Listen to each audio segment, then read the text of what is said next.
Assalamualaikum warahmatullahi wabarakatuh. Perkenalkan, nama saya Zahra Fatika Inaya dengan NIM 215211269 kelas MPS 2H. Di sini saya akan melakukan wawancara dengan Bu Erna selaku owner dari Warung Opa Bay dan menyampaikan hasil analisis wawancara Warung Opa Bay.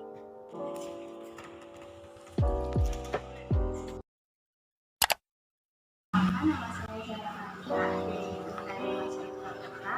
Sebelumnya memakai nama pelakunya. Di sini saya ingin melakukan wawancara mengenai usaha Warung Opa Bay. Agar teman-teman lebih kenal, Assalamualaikum semuanya, saya Erna sebagai owner dari Warung Opa Bay. Dimana Warung Opa Bay terletak di Banyuanyar, Surakarta. Kita berdiri tahun 2019. Kenapa dinamakan Warung Opa Bay? Nama Warung Opa Bay ini ada Korea-Koreanya, banyak yang misunderstand gitu ya. Dikiranya nama Korea gitu. Sebetulnya Opa itu adalah panggilan kakek untuk daerah Lampung. Kebetulan suami saya namanya Bayu dan dia seorang kakek dari keponakan-keponakan yang jauh yang ada di Lampung, sehingga kami namakan Opa Bay. Kenapa kita nggak kasih nama kafe? Karena nama warung menurut saya lebih familiar, lebih kekeluargaan. Kita pakai nama Warung Opa Bay.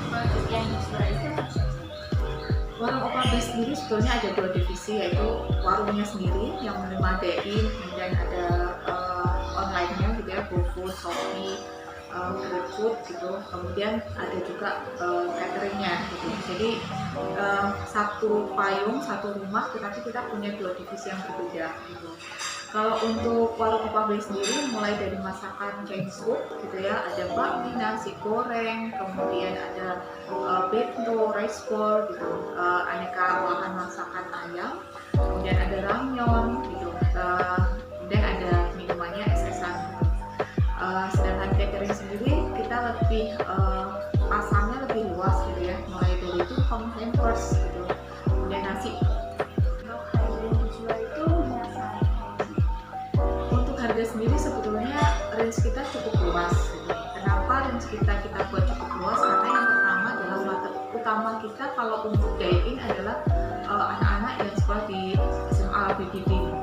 Jadi kita range harganya adalah range mulai dari 10.000 sampai dengan 30.000 gitu. Kemudian kalau untuk nasi kopnya sendiri itu range harganya mulai dari 15.000 sampai dengan 300.000. strategi promosinya Karena Opa Bay sendiri itu letaknya ada di, adik tahu kan, di tengah-tengah kampung gitu ya, tidak di pinggir jalan besar, maka strategi promosi kita lebih berbeda dengan warung yang mungkin kafe yang lain gitu ya, yang letaknya di pinggir jalan. Maka yang pertama kita gandeng online. Dari online ini gimana caranya kita mengatur strategi secara range harga itu, dan kepuasan pelanggannya harus jadi value utama gitu, sehingga orang itu bisa repeat ordernya itu cepat gitu. Selain itu, selain repeat order, kita juga main promosi di di online gitu ya, karena memang kita di kampung tidak dikenal orang gitu, dimana promosi kita itu tujuannya adalah agar mereka bisa juga mengenal Opa Bay ini jadi pelanggan tetap gitu, sehingga dari mereka pertamanya GoFood gitu ya, kemudian nanti mereka repeat order lagi sampai akhirnya mereka dine-in ke sini dan kemudian mencoba untuk catering kita gitu. Kalau pertama strategi promosi kita adalah kita menggandeng online gitu ya. Yang kedua kita juga referensi dari misalkan kita ada pemesanan gitu ya, nasi kok gitu ya, karena harga kita value, maka kita berkeinginan referensi word of mouth-nya itu cepat gitu. Jadi oh ini kok nasi kotaknya berbeda ya masakannya dengan yang lain, maka kita strategi promosi kita yang kedua sebetulnya kita menyiapkan menu untuk sesuatu yang berbeda dengan yang lain dengan harga yang value, sehingga word of mouth-nya cepat gitu. Jadi referensinya cepat sekali. Yang ketiga sebetulnya kita juga menggandeng beberapa hotel gitu ya, kemudian beberapa biro tour gitu untuk melakukan pemesanan jika mereka ada order untuk untuk tour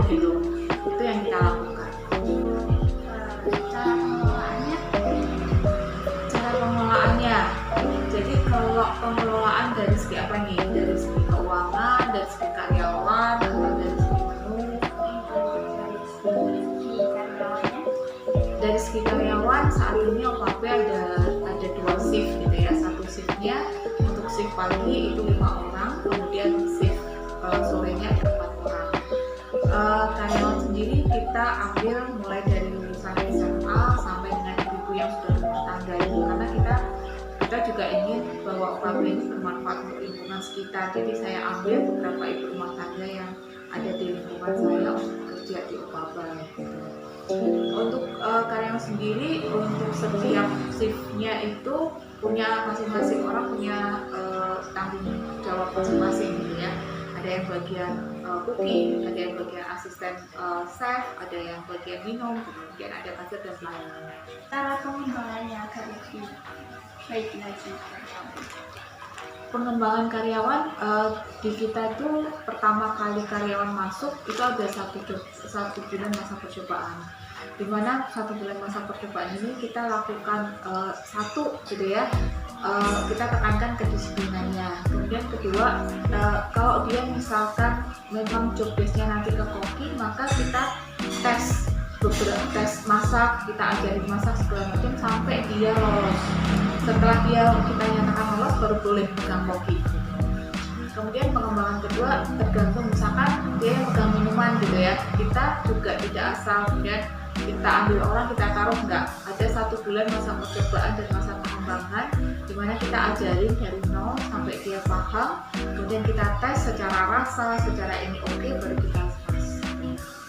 Dan di kita ini ya, misalkan kayak beberapa karyawan saya dulu itu hanya pegang minuman gitu ya, sekarang bisa jadi chef gitu. Jadi ada periode bertingkat di mana kita kembangkan. Misalkan dia sudah pegang lama minuman 6 bulan gitu ya, sudah cukup mahir, kita tambahin tanggung jawab gitu. Oh jadi PSC stok gitu. Setelah dia mampu stok, kita tingkatkan lagi. Oh kamu coba deh jadi asisten koki. Setelah asisten koki mampu, baru kita ke koki. Tingkatannya seperti itu. Pesan buat generasi muda. Jangan lelah mencoba. Jangan intinya gini, jangan pernah nggak berani cobalah dulu gitu. Karena tante punya usaha warung kopi ini dari hasil coba-coba juga gitu. Setelah coba, evaluasi, tingkatkan. Itu aja sih. Gitu, terima kasih. Sama-sama. Apa itu manajemen pemasaran? Manajemen pemasaran adalah fungsi bisnis yang memuat dan mengembangkan strategi pemasaran suatu institusi.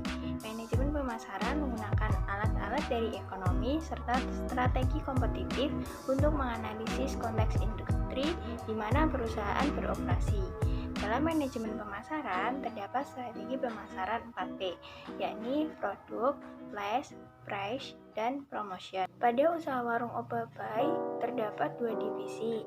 Yang pertama, warung dine-in dan online shop seperti GrabFood, GoFood, dan ShopeeFood. Dan yang kedua, divisi catering yang menjual tumpeng, nasi box, dan hampers. Untuk produknya yakni makanan Chinese food, bento, rice bowl, ramyeon, dan berbagai macam minuman. Kemudian harga. Warung Opabai memiliki cakupan yang luas.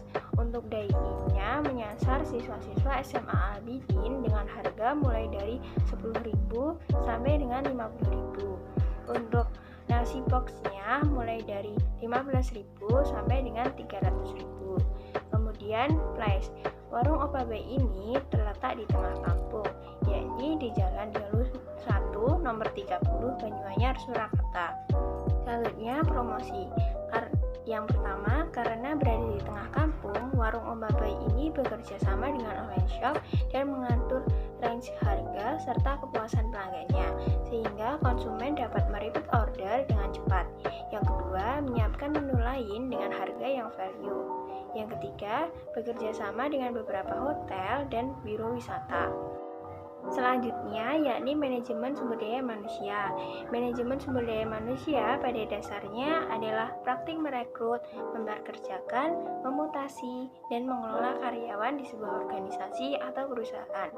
Keberadaan manajemen sumber daya manusia sangat penting untuk mengelola para karyawan di tempat kerja untuk mencapai misi organisasi dan memperkuat budaya kerja di perusahaan. Nah, warung Opabai ini memiliki 9 karyawan yang dibagi menjadi 2 shift. shift pagi dengan 5 karyawan, dan shift sore dengan 4 karyawan. Warung Opabai merekrut karyawan mulai dari lulusan SMA dan para ibu rumah tangga yang berada di sekitar Warung Opabai. Warung Opabai ini juga melakukan pengembangan terhadap karyawannya dengan menekankan pada kedisiplinan. Kemudian sebelumnya terdapat 1 bulan masa percobaan dan pengembangan.